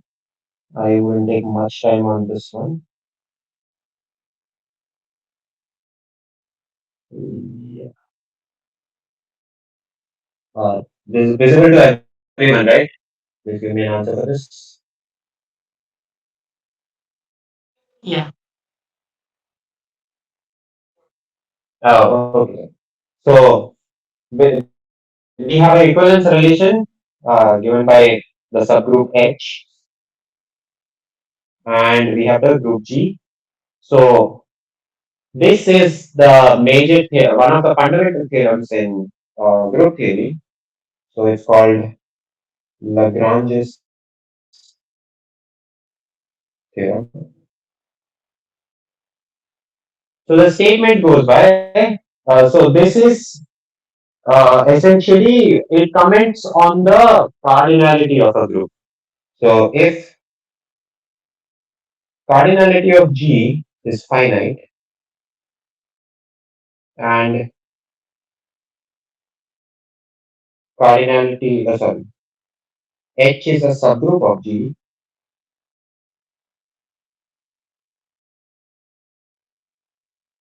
then the cardinality of H divides the cardinality of G.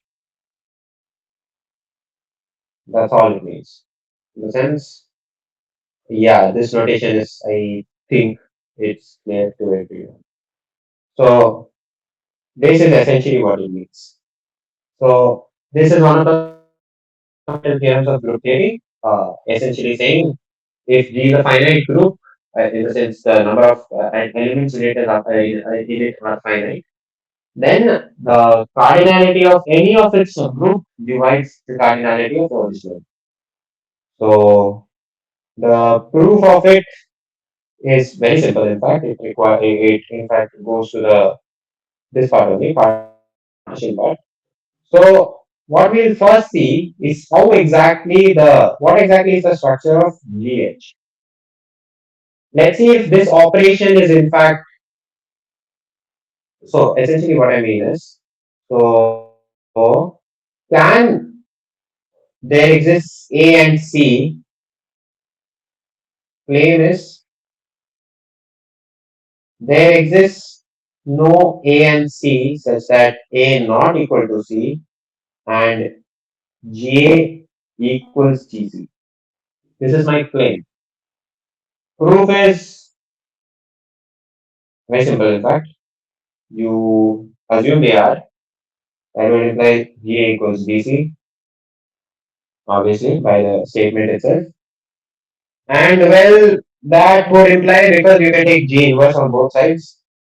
G inverse G, A equals G inverse G A C, and well, these parts cancel off. I mean, cancel off in the sense they are just identity. So A equals C, contradiction. And hence, the operation of A going to GA is injected. Injective. But because this is injective, that would imply the cardinality is preserved. So cardinality of H is in fact equal to cardinality of GH for all G belonging to G. This is what it means. So this is true for any set H, by the way. It need not be subgroup right now. So till here, this part, H is just a subgroup. We don't need it. Sorry, H is just a subset. We don't need it to be subgroup. Further part is what requires subgroup criteria. So essentially, the further part is the partitioning part. So because of the fact that it partitions, I take G, and because of the fact that it is just equal to the union of A belonging to G A. But what is equivalence class of A? Equivalence class of A is essentially equal to AH. Why? Because if you remember, as A related to B is the same as saying A belongs to, B belongs to, this is A, B inverse belonging to H. So A belonging to HB. Okay, so I should write the other way around in fact. So this is HA. Right. Yeah.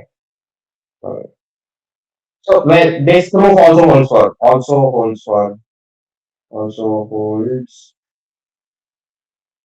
for HG.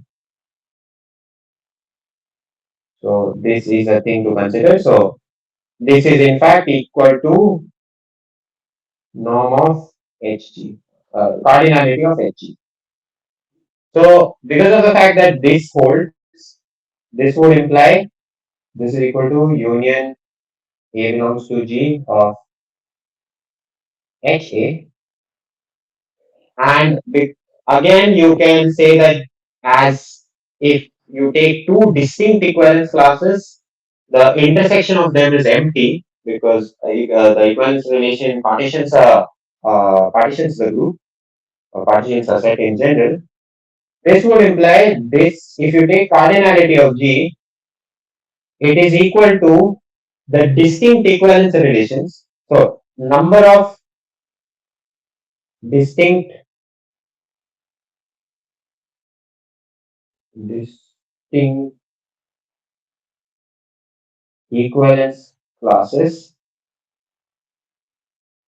times the number of classes times their cardinality. And G. what?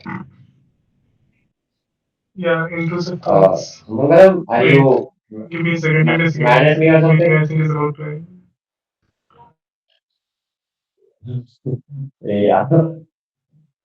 Sorry, well, I didn't know I made someone mad, I guess. Sorry for that. Nonetheless, I'll just take barely 3 more minutes to end my part at least, and then I'll take questions. So, number of distinct equivalence class, and because of the fact that each equivalence class also has the same cardinality, by this, it's equal to cardinality of H. But this is a natural number. This we already know is a natural number. This is again finite. This would imply norm of H divides cardinality of H divides cardinality of E. So yeah, that is our proof for Lagrange's theorem. So yeah, that essentially was the last part I wanted to do in today's session.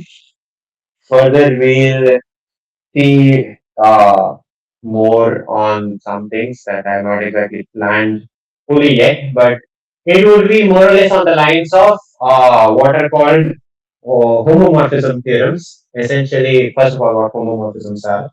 They are kind of like maps between groups. The group could be itself as well.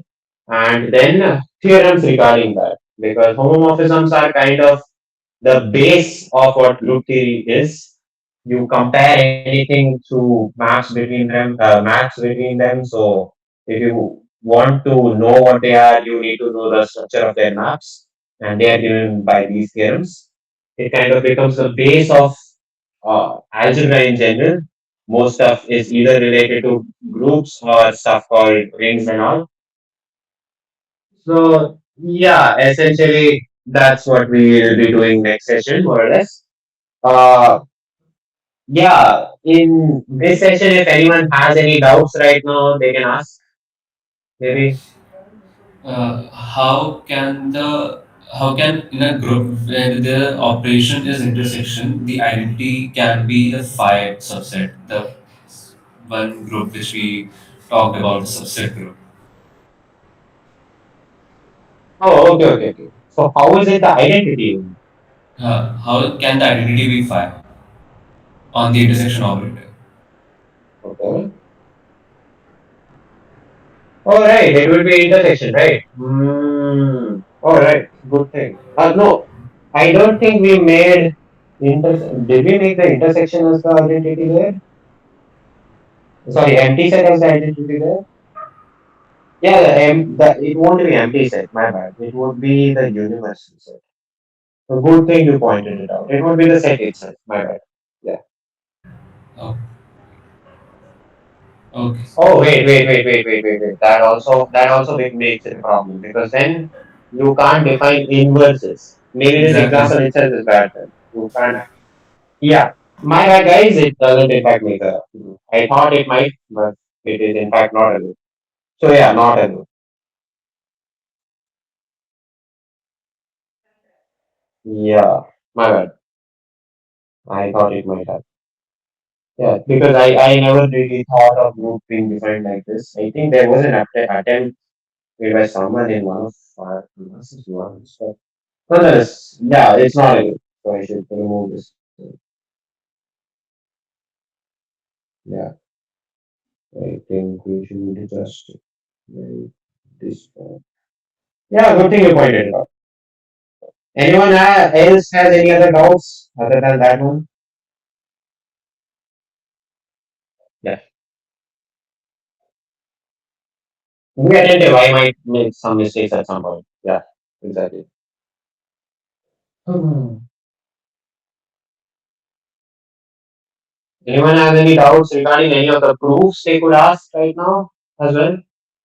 If you're fine with Lagrange's theorem, it is a good thing because now you know fundamental theorem in this thing. If you want to check, maybe we could go through some examples as well, or you could make up your own examples if you want, or else we'll end the session. I'll maybe wait for uh, 3 more minutes. If no one has any doubts till then, we'll end the session. So for the person who just joined, if anyone has any doubts, I'll wait for 3 more minutes. If no one responds, I'll be ending the meeting then.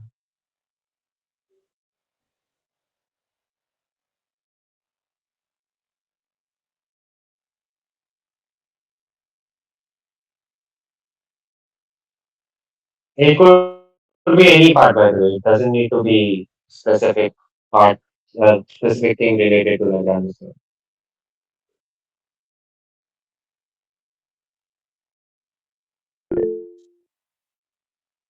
I couldn't understand. Yeah, I'll send these notes. I got it. Yeah. I ship it Um, was, I think. yeah, the while defining a relation, I could understand the criteria on some A and B. Like A should belong to what? Criteria on A and B belong to the group. They belong to the group. They don't need to be restricted to H. Okay, and then why? How are we taking H? I couldn't understand that part. Oh, so when we defined the equivalence relation, so yeah, so this is done for today. So when we define this thing, it's always defined with a set H. So H is a subset of, in general, a subset of B. A related to B, A comma B belong to G. A related to B imply A B inverse belongs to A. That's it. That's what it means. Okay, So so should I define this? we say that we define a relation using a subset of G, which is H. Exactly. And when it is a subgroup, only then it becomes a equivalence relation. Okay, so under the relation and the subset H, we find out which elements are related to one another, AB, under those criteria that AB inverse belongs to H. Which, what? Can you repeat? Once you've defined the subset H and the relation, once you define the subset H, then we find out which elements are related to one another using that criteria AB inverse belongs to H. Exactly. Yeah, that's Oh, it. okay, thank you. Yeah, no worries.